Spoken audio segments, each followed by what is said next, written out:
New Tu-160M photo confirms Russia's slow but steady bomber upgrades. Russian military aviation influencer Ilya Tumanov, who administers the widely followed Fighterbomber Telegram channel, has released the first photograph of Tu-160 serial number 804 named Deynekin following its upgrade to the M standard. Previous imagery had shown the Deynekin undergoing modernization at the Kazan Aircraft Production Association plant as far back as 2020, making the timeline from the start of its upgrade to the release of post-modernization photography a period of roughly 5 years. The Tu-160, known to NATO as the Blackjack, is the world's largest and heaviest supersonic combat aircraft and Russia's most capable nuclear-capable strategic bomber, first flown in 1981 and entering Soviet service in 1987. The swing-wing aircraft can carry up to 12 Kh-55 or Kh-10110-2 cruise missiles in 2 internal rotary launchers, giving it a conventional and nuclear strike capability at intercontinental ranges. The Tu-160M upgrade program, managed by the Kazan Aircraft Production Association, modernizes the original Tu-160 airframe with updated avionics, communication systems, and engine improvements while retaining the basic airframe and weapons architecture. The Tu-160M2 designation refers to newly built aircraft rather than converted legacy airframes, though the distinction between the two variants in terms of systems and capability has not been fully disclosed publicly.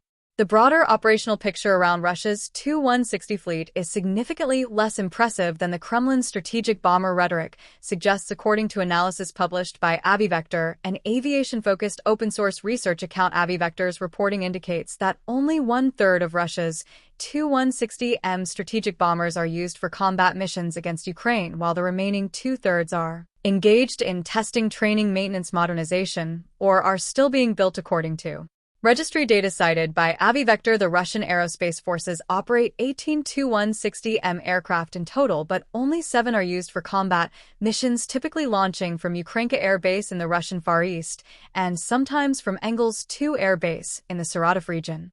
The operational pattern AviVector describes involves arming the aircraft with cruise missiles at Engels 2 before missions, then returning to Ukrainka or remaining at Engels 2, depending on mission requirements. That geographic split between the two bases, separated by thousands of kilometers, reflects both the range of the Tu-160 platform and the dispersal logic that Russia applies to its strategic bomber fleet to reduce vulnerability to potential strikes. Engels 2, which Ukrainian drone attacks have targeted on multiple occasions since 2022, serves as the primary forward arming and staging point for Tu-160 missions against Ukraine, while Ukrainka provides additional dispersal capacity at a range that makes Ukrainian drone attack significantly more difficult. The production and maintenance picture at Kazan is equally revealing. AviVector's analysis indicates that approximately 7 to 9 Tu-160M and Tu-160M2 aircraft are located in the workshops of the Kazan Aircraft Production Association at any given time, a figure that represents a substantial fraction of the total fleet and suggests that the modernization and new production programs are proceeding more slowly than Russia's official statements about strategic bomber regeneration imply. Satellite imagery captured on March 18, 2026 showed 2 Tu-160M aircraft moved to a new production hall, the construction of which began in 2020, while 2 additional Tu-160M aircraft were parked in the open air outside the facility, per AviVector's reporting.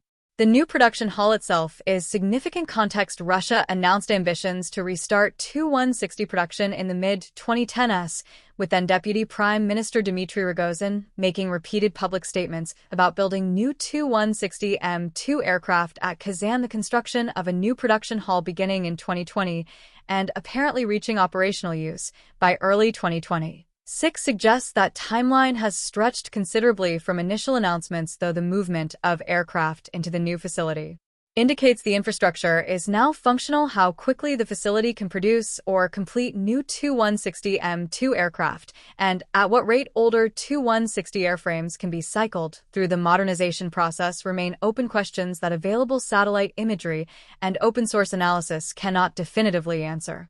The confirmed count of 6 Tu-160MS and 3 Tu-160M2S visible outside the production pipeline, combined with the 7 aircraft reportedly conducting combat operations and the 7 to 9 in various stages of workshop work, suggests a fleet that is simultaneously fighting a war, undergoing modernization, and attempting new production across a single industrial facility. That is an ambitious operational and industrial tempo for a program that, by AviVector's accounting, can only put 7 aircraft on combat missions at any given time.